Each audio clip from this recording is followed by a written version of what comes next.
أعوذ بالله من الشيطان الرجيم بسم الله الرحمن الرحيم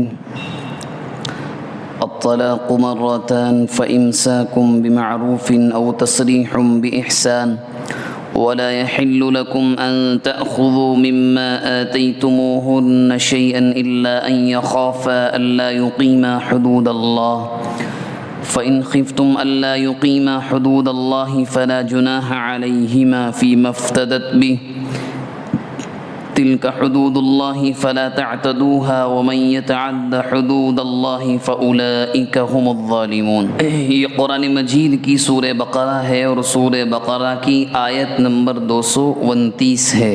جیسا کہ ہم جانتے ہیں کہ یہاں ذکر چل رہا ہے طلاق رجعی کا، یعنی اس طلاق کا کہ جس میں شوہر کو واپسی کا حق حاصل ہوتا ہے۔ دیکھیں، طلاق اور نکاح کو یا ان کے مسائل کو سمجھنے سے پہلے اس حیثیت کو سمجھنا ضروری ہے جو شریعت نے نکاح اور طلاق کی بنائی ہے۔ شریعت کی نگاہ میں نکاح کو اگر لیں تو دو طرح کی حیثیت ہے۔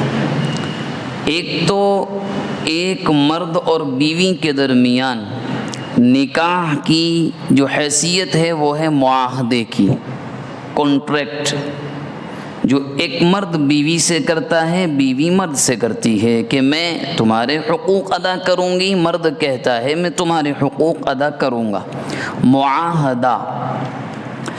دوسرا ہے جو اس سے بڑھ کر اس کی حیثیت ہے وہ ہے عبادت، اور اس پر سب کا اتفاق ہے کہ نکاح ایک بڑی عظیم عبادت ہے۔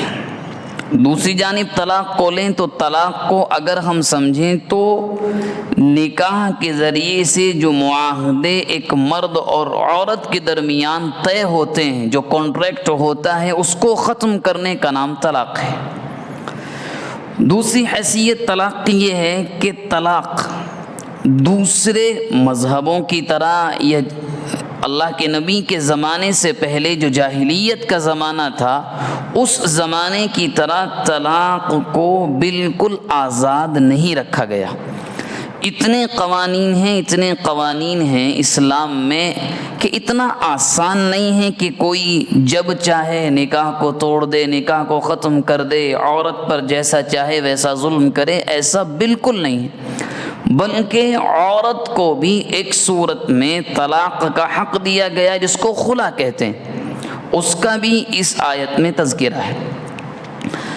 اب ان دونوں چیزوں کو یعنی نکاح اور طلاق کی حیثیت جب ہمیں سمجھ میں آ گئی تو یہاں بھی یہ سمجھنے کی ہم کوشش کریں گے کہ طلاق زندگی میں ایک مرد کو 3 مرتبہ ایک عورت کو کہنے کا حق ہے۔ بس ایک مرد ایک عورت کو جو اس کی نکاح میں اس کی بیوی بن کر رہ رہی ہے صرف 3 مرتبہ طلاق پکارنے کہنے کا حق حاصل ہے۔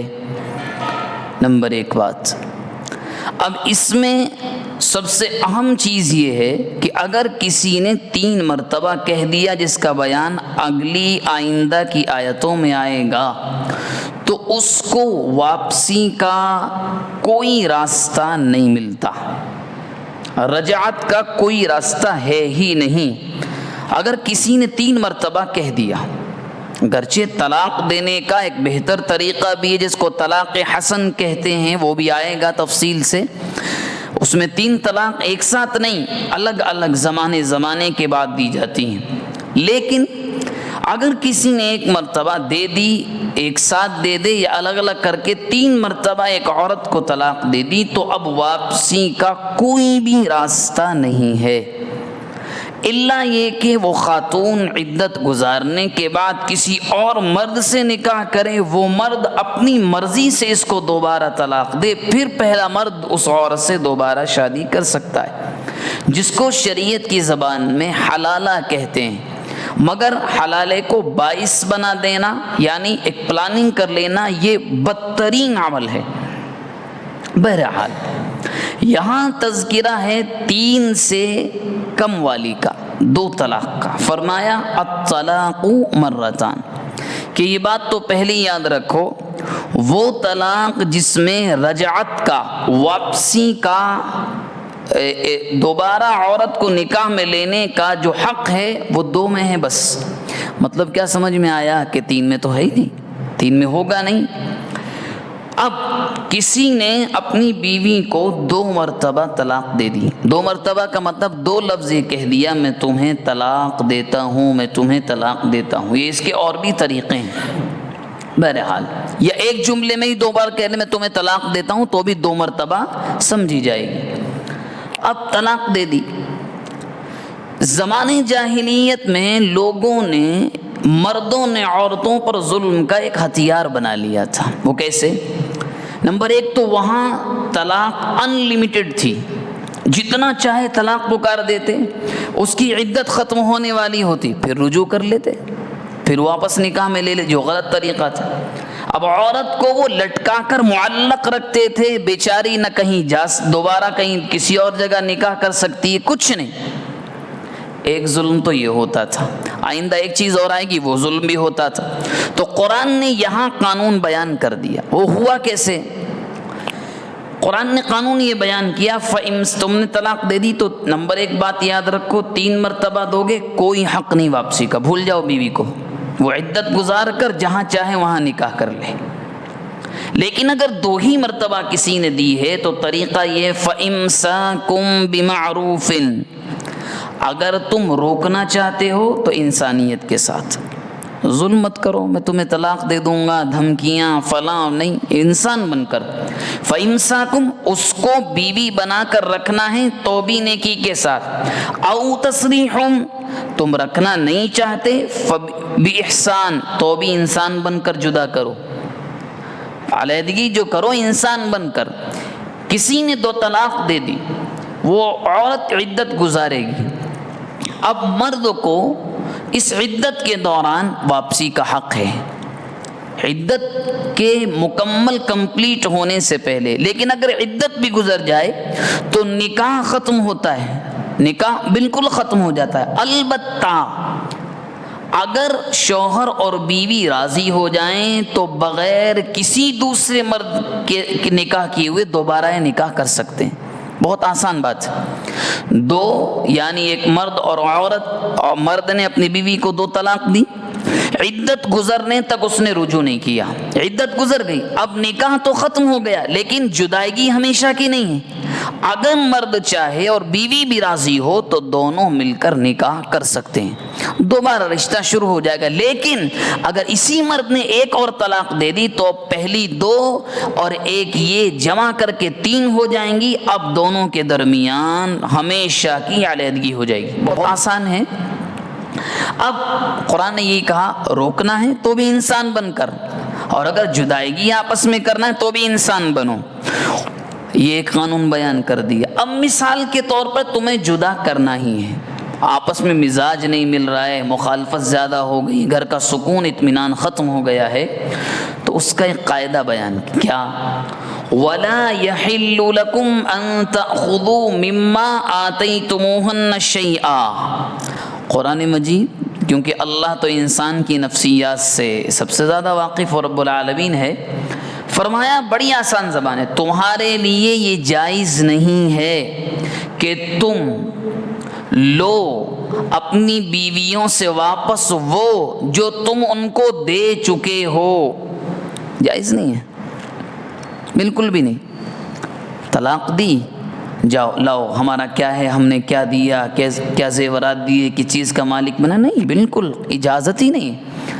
اگر لڑکی کو مالک بنا دیا گیا ہے، اب وہ مالک ہے، واپس نہیں لے سکتے آپ، طلاق کی دھمکیاں دے کر فلاں اور فلاں، اور یہ ہوتا ہے ہمارے یہاں خوب دھڑلے سے ہوتا ہے، نہیں لے سکتے۔ ہاں ایک صورت ہے، وہ بھی صرف اتنا مال واپس لے سکتا ہے مرد جتنا مہر دیا ہو، مہر سے اوپر 1 روپیہ نہیں۔ وہ کیا ہے؟ وہی ہے خلع کی صورت، جس کو بیان کیا الا ان یخافا الا یقیما حدود اللہ۔ ایک صورت یہ ہے، سوائے اس کے کہ شوہر اور بیوی دونوں کو ڈر یہ ہو کہ اب ہم جو ہمارا رشتہ نکاح ہے، اب ہم اس کو اللہ کے بیان کردہ قانون کے مطابق قائم نہیں رکھ سکتے، تو کیا ہے؟ فَإِنْ خِفْتُمْ أَلَّا يُقِيمَا حُدُودَ اللَّهِ، اگر دونوں کو یہ ڈر ہو کہ اللہ کے قانون کے مطابق ہم نکاح کو باقی نہیں رکھ سکتے، فَلَا جُنَاحَ عَلَيْهِمَا فِي مَفْتَدَتْ بِهِ، تو شوہر اور بیوی دونوں میں سے کسی پر کوئی حرج، کوئی گناہ نہیں ہے اگر بیوی اپنی جانب سے مہر اپنے شوہر کو دے دے اور یہ کہے کہ تم مجھے آزاد کر دو، تو اس صورت میں کوئی حرج نہیں۔ ایسا ایک واقعہ اللہ کے نبی کے دور میں ہوا بھی۔ حضرت ثابت بن قیس ایک صحابی ہیں، صورت کے اعتبار سے بالکل کالے، قد کے اعتبار سے بالکل پستہ۔ ان کی بیوی اللہ کے نبی کے پاس آئی، کہنے لگی دیکھیں اللہ کے نبی، میں اپنے شوہر ثابت بن قیس کے اخلاق کو بھی برا نہیں کہتی، ان کے دین کو بھی برا نہیں کہتی، ان کے خاندان کو بھی برا نہیں کہتی، لیکن جب میں اپنے شوہر کو دوسرے لوگوں کے درمیان دیکھتی ہوں تو مجھے اچھا محسوس نہیں ہوتا، مجھے آزاد کروا دیجیے، مجھے طلاق چاہیے۔ یہ بالکل صحیح ہے، اسی لیے شریعت نے کفو برابری کے لیے کہا ہے، جب نکاح کرو بیٹی والے بیٹے والے اچھی طرح موازنہ کر لیں کہ دونوں چل سکتے ہیں یا نہیں۔ ایسا نہ ہو لڑکا خوب بڑے گھرانے کا مالدار کا، غریب گھر کی بچی لے آئیں، کامیابی مل جائے گی، لیکن ہوتا کیا ہے کہ لڑکی کی ساس یعنی لڑکے کی والدہ کسی نہ کسی موقع پر اپنے مال کا تانا دے گی، یہ ناممکن ہے کہ تانا نہ ملے۔ اس کا الٹا آپ دیکھ لیں کہ لڑکی بڑے مالدار گھرانے سے آ جائے، لڑکا بالکل غریب ہو، گھر داماد بننے کی اس کی نوبت آ جائے، وہاں بھی یہی ہوگا کہ جو وہ بچی اپنے جہیز میں جو لے کر آئے گی وہ تانا کبھی نہ کبھی شوہر کو دے گی، تو وہیں سے اختلافات شروع ہوتے ہیں۔ اسی لیے شریعت نے کہا برابری دیکھو، اوپر نیچے نہیں، ہاں اتنا ضرور کرو کہ مرد تھوڑا سا بڑھ کر ہونا چاہیے، دین میں بھی، مالداری میں بھی، حسب و نسب اور خاندان میں بھی۔ تو بہرحال اب کوئی خاتون یہ چاہیں کہ بھئی اب جو ہے ہمارا جو نکاح کا رشتہ ہے یہ باقی نہیں رہ سکتا، مخالفت اتنی زیادہ ہے، آپس میں دل نہیں مل سکتے، وہ یہ چاہیں کہ بھئی مجھے جو میرے شوہر نے مہر دیا تھا میں اس کو واپس کر دوں گی، مجھے آزاد کر دیں، اسی کو بولتے ہیں خلا۔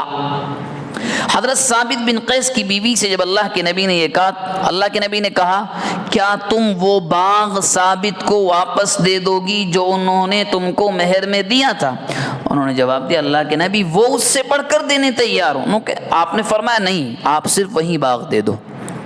انہوں نے باغ واپس کر دیا، دونوں کے درمیان علیحدگی ہو گئی۔ تو یہ ہے خلے کی صورت، جب عورت کو یہ لگے کہ بھئی میرا اب نہیں چل پائے گا، اور یہ ہوتا ہے، کوئی ایسی عجیب اور بڑی انسان کے نیچر کے خلاف یہ بات نہیں کہ نہیں ہوتا ہے، ہو جائے گا۔ ہاں اس کے بعد اگر وہ واپس کر دیں تو کوئی حرج نہیں ہے کہ شوہر اپنے مہر کو واپس لے لے اور خلا کے کاغذات پر سگنیچر کر دے کہ میں نے ان کو آزاد کر دیا، عدت کے گزارنے کے بعد جہاں چاہیں نکاح کر لیں۔ آخر میں اللہ نے بیان فرمایا یاد رکھو تلک حدود اللہ، یہ ہمارا بیان کردہ قانون ہے، فلا تعتدوها، کراس مت کرنا، باغی مت بننا۔